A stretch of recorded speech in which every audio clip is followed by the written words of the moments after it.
Assalamualaikum warahmatullahi wabarakatuh. Salam dan bahagia Bapak Ibu Guru Penggerak. Saya Sutrilawati, calon guru penggerak Angkatan 11 dari Kabupaten Musi Banyu Asin. Saya akan memaparkan kesimpulan dan refleksi pemikiran Ki Hajar Dewantara pada modul 1.1, koneksi antar materi. Pendidikan dan pengajaran tidaklah sama. Pengajaran adalah bagian dari pendidikan.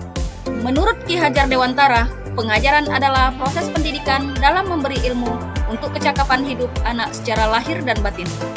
Sedangkan pendidikan pada hakikatnya adalah menuntun atau memberi tuntunan terhadap segala kekuatan kodrat yang dimiliki anak, agar ia mencapai keselamatan dan kebahagiaan setinggi-tingginya, baik sebagai manusia maupun sebagai anggota masyarakat. Pendidikan menciptakan ruang bagi murid untuk bertumbuh secara utuh agar mampu memuliakan dirinya dan orang lain serta menjadi mandiri. Sebelum mempelajari modul 1.1, pembelajaran yang saya lakukan tentang pemikiran Ki Hajar Dewantara hanya sebatas transfer materi pelajaran. Saya menganggap ketuntasan dalam penyampaian materi lebih penting daripada memahami karakteristik murid. Biasanya, saya hanya melihat nilai murid dari aspek kognitif saja, misalnya saat mereka mengerjakan soal berupa tugas ulangan harian. Jika nilai murid sudah mencapai KKM, dianggap pembelajaran berhasil.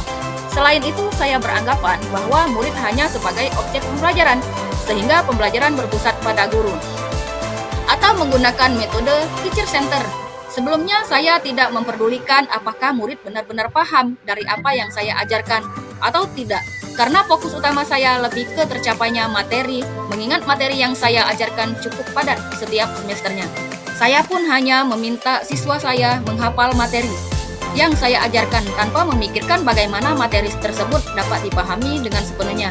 Sehingga saya pun sering merasa gagal atau mengeluh jika banyak murid yang tidak tuntas setelah melakukan evaluasi.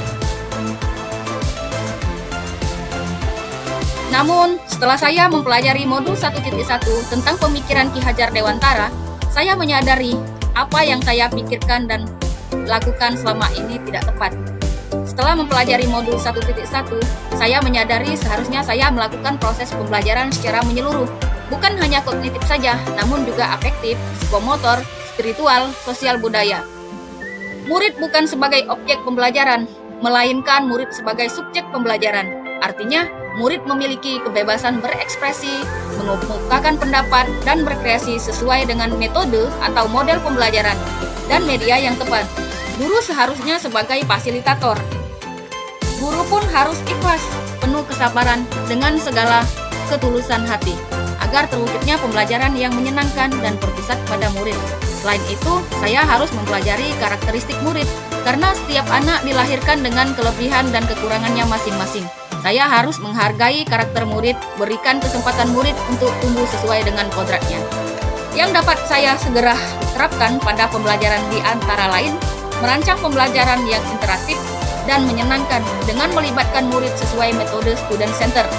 Berikutnya, saya akan menerapkan pembelajaran abad 21 sesuai dengan pemikiran Ki Hajar Dewantara, berpikir kritis, kreatif, komunikatif, dan kolaborasi, dengan berpegang teguh pada konsep memerdekakan anak. Pembelajaran tidak lagi menuntut, tetapi menuntun, karena tugas guru adalah memberi tuntunan atau arahan yang baik kepada murid, berusaha menjadi teladan bagi murid, baik dalam perkataan maupun perbuatan. Selanjutnya, saya harus mengetahui karakter dan latar belakang murid dengan menjalin komunikasi yang baik.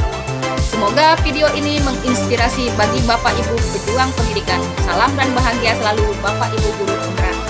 Assalamualaikum warahmatullahi wabarakatuh.